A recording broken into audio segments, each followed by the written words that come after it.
Hello, everybody. James Detroit. This is April 3rd, 2020. I want to thank you for tuning in. Current events, historical perspective. I've got a series of videos today, some points I want to try to make. Today's series of videos is really and truly, it's for all that is wrong in the United States of America. We still have more right in the United States of America than any other country on the planet. And it's the basis for change, the blueprint for us to get back to being even better than we are today, back to what the original framers intended us to be, the greatness of the republic that was created. The Constitution is that blueprint. And I'm a Christian, and just like the Bible is the blueprint. Whenever I'm in a time of struggle, whenever it's every single day as I read the Word, it is giving me the insight that has always been there. We are the greatest creation God has ever made in His likeness, and He has given us the blueprint. Our framers, from a governing standpoint, the Constitution was created as the greatest, it's the greatest man-made document of all time. It is our blueprint for how we can get back to the beginning. And the legal immigration in this country is an example of how great our country still is.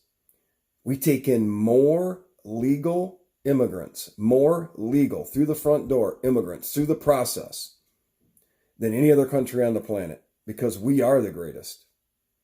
And a couple of things today, understanding government control, and I'm going to get more into this over time, but the framers created a checks and balances system unlike any other known. And they understood that liberty and freedoms, they were absolute and crucial. Free markets, not crony capitalism, real free market capitalism. You know, the Boston Tea Party, that was a revolutionary moment because of a 3% tax. And what do we have today? And also in the Constitution, the Second Amendment. The Second Amendment is crucial at a time like now because the government does want to exercise control over all of our citizenry. Martial law, you think it can't happen here? We're showing that we have a willingness as sheeple to go ahead and listen. We'll do it, sure. Well, because I care about my fellow citizen, my civic responsibility. I don't want to be socially shamed for meeting more than 3 people together or in a group of 10. I mean, forget about the party store, though, for goodness sakes. It's got more than 10 cars in it. The Patriot Act allowed for the elimination of habeas corpus. People then and now, it's been on some of the TV shows, people are being arrested for no reason. And you think, well, it can't happen. It's happening. And it's because in the name of safety, this perceived safety, a basis for taxation, understanding if let's go back in time. I plant a garden. I have the harvest from that garden. As I'm harvesting it and I'm enjoying it with my family, and I've got bushels, I've got baskets of my wonderful harvest. And up rides a man on a horse and says, I'll take those 2 baskets. And I ask him why. And he says, because I represent the king, or I'm from the government, and I'm taking those. I'm giving you protection. I'll make sure that nobody else comes in and takes your goods. But know that you're serving the king and his people. You know that you're serving the government. We've never removed ourselves from that. We started to.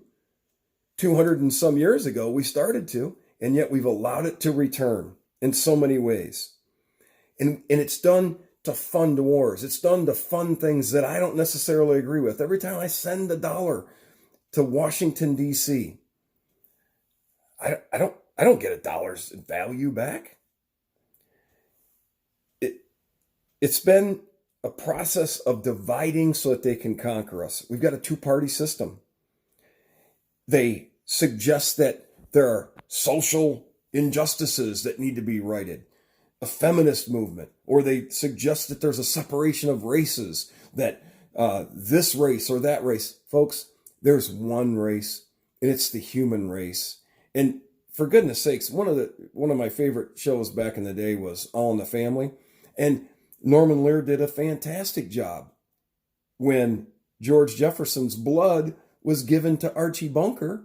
And, of course, the way they played it out, and Carol Connor was not a racist, but he played one on TV. And it was a great reminder as a young person that there's one, you're either a type O, type A, B, whatever the blood types are, and I'm not a medical person, but whatever the blood types are, that blood works if you're the same blood type, regardless of the color of your skin. There's cultural differences, certainly. We come from different countries, different cultural backgrounds, and United States, it has been a melting pot. The one thing I will say, though, about immigration, when you get here, it is important to assimilate and be a United States citizen. I bought, before the restaurants closed down, I bought a meal from a gentleman who says, I'm an American Greek. I'm not Greek American. I'm an American. I studied the Constitution. I passed the test. I became an American citizen. I'm an American citizen. I'm an American Greek. I thought that was a great way to put that. That's a patriotism. And this Republican or Democrat, they're both the same. It's an attempt to be able to divide us so that they can continue to conquer us, take more of our money. I'm telling you this, they're not giving us $600 billion. That's our money. And they are doing a horrible job of being responsible with the money we send them and the things that they're supposed to be providing to us. And it doesn't matter what side you're on. Senator Graham has suggested, and I think that they're expanding the visas to Chinese nationals, lowering the dollar amount. I did see a report the other day. There's going to be more information out there. I'm not an investigative reporter. I just read a lot. And he's a Republican. Senator Cotton keeps talking about how China needs to pay for this. And the Homeland Security, Mr. Wolf, has arbitrarily decided that there's going to be more visas because the American people, even though we're about to have 40 million people unemployed here in the next week and a half, and we don't know when those people are actually going to be re-engaged by their employers. But on the precipice of this, he's arbitrarily decided he's going to expand more visas to agricultural labor. Because in the words of the expansion document, the American people do not have the skill set nor the desire to complete these tasks, and I find that to be very presumptive. And then it has become quite clear, and this is whether it's a Republican or Democrat, never let a crisis go to waste, and they have exercised more, the 883 pages of this CARE Act, and we think that it has not taken away liberties and freedoms. It's legislated, it's created law that eliminated those things from us. And we need to be aware of that. Later in the day, I'm going to have a segment about money, about surveillance, and about the separation of church and state, which was in our founding document. And it just meant the state cannot tell you how to practice your faith. Instead, it's been, over enforced, and to say that it disallows our faith, and it doesn't. But really, what if that was the separation of companies, corporate America, and state? And maybe that's what we should be pushing towards. I look forward to talking to you again. James Detroit, and I'm out.